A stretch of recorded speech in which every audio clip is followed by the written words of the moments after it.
Hello everyone, welcome back to my channel. हमारी आज की वीडियो यूपी बीएड एडमिशन से रिलेटेड है। आज की वीडियो में मैं आपको बताऊंगी कि कॉलेज अलॉट होने के बाद का प्रोसीजर क्या होगा, आपको किस तरह से एडमिशन लेना है और फ़ी पे करनी है। तो चलिए स्टार्ट करते हैं। देखिए, आपकी जो काउंसलिंग होगी वो पूरे 5 दिन चलेगी। 5 दिन आपकी काउंसलिंग चलेगी और जो छठा दिन होगा उस दिन आपको कॉलेज अलॉट हो जाएगा। तो कॉलेज आपको एक ही अलॉट होगा। तो आपको जब आप जेई की वेबसाइट पर लॉगिन करेंगे छठे दिन, तो आपको अलॉटमेंट का ऑप्शन आएगा, वहाँ से आप अपना कंफर्मेशन लेटर डाउनलोड कर सकते हैं। उसके बाद जब आपको कॉलेज अलॉट हो जाएगा तो आप उसे डाउनलोड करके अपने पास रखना है आपको, क्योंकि वो आपको एडमिशन के टाइम लेके जाना होगा। In case the college fee is more than the advance college fee. देखिए, अगर आपकी कॉलेज की फ़ीस आपकी एडवांस फीस से ज़्यादा है, तो आप जिस कॉलेज में एडमिशन ले रहे हैं तो प्राइवेट कॉलेज की फ़ीस तो ज़्यादा ही होगी। तो 5,000 से ज़्यादा है तो जो बचा हुआ अमाउंट है इसमें से आपको 5,000 माइनस कर देना। जो बचा हुआ अमाउंट है आपको उसको कॉलेज अलॉट होने के बाद विदिन 3 डेज 3 दिन के अंदर आपको ये बची हुई फ़ी पे करनी है ऑनलाइन मोड में। ओके, आप कॉलेज में जाके आपको फ़ीस नहीं देनी है, आपको ऑनलाइन फ़ी पे करनी है। तो आप जैसे कि आपको 24 को कॉलेज अलॉट हो जाता है तो आपको 25, 26 एंड 27 ये 3 दिन मिलेंगे। इन 3 दिन के अंदर आप अपनी फ़ी पे कर सकते हैं, अदरवाइज़ फिर आपका एडमिशन नहीं होगा। दूसरा पॉइंट समझिए, in case the college fee is less than the advance college fee, then they can download this provisional allotment confirmation letter. The excess fee amount would be refunded to the candidate from the allotted college.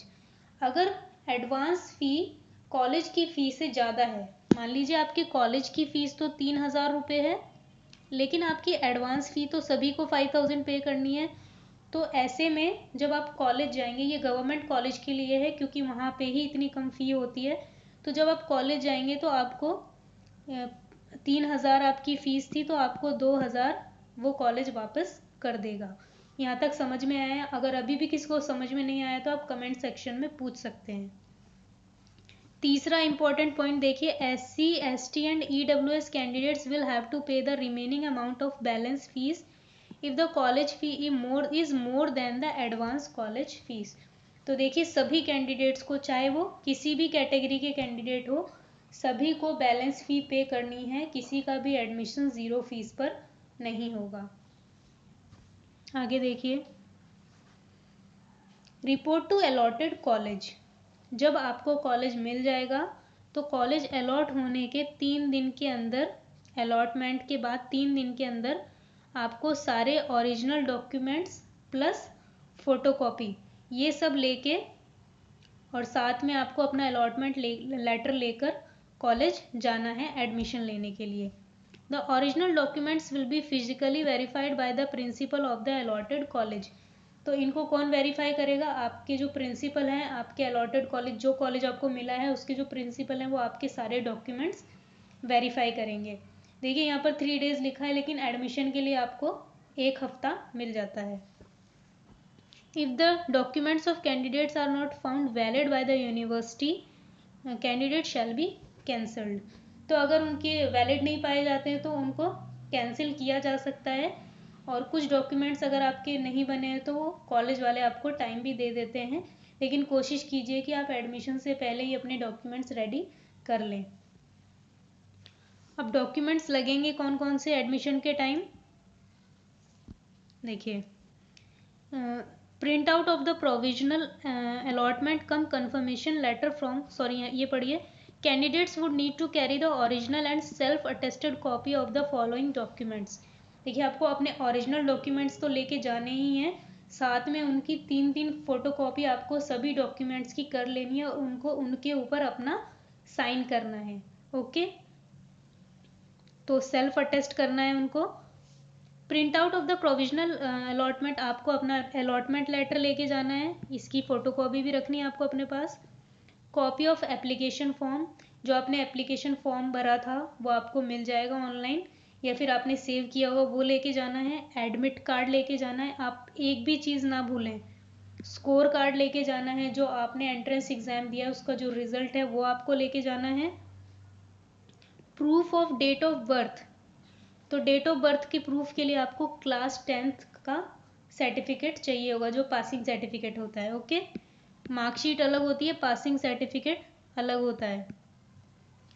उसके बाद all marksheets and certificates up to qualifying examinations, जितने भी आपके marksheet है 10th से लेके graduation या post graduation तक आपको सब लेके जानी है विद फोटोकॉपी।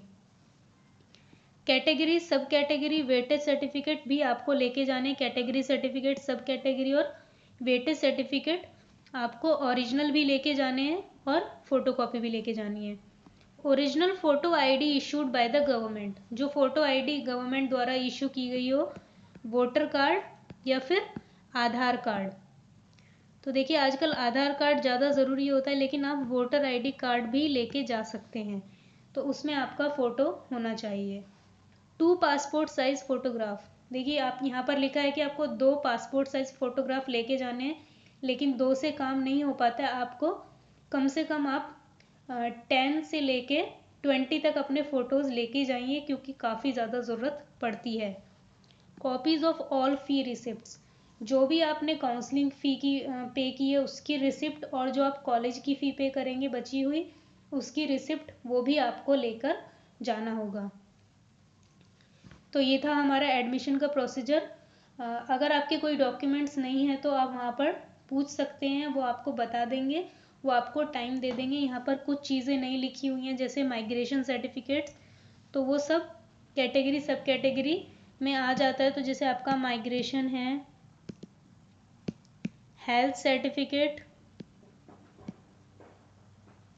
ये भी आपको लेकर जाना होगा। तो चलिए, अगर आपको वीडियो पसंद आई है तो मेरे चैनल को लाइक एंड सब्सक्राइब करें एंड शेयर करें, और कोई भी डाउट है तो आप कमेंट सेक्शन में पूछ सकते हैं। Thank you.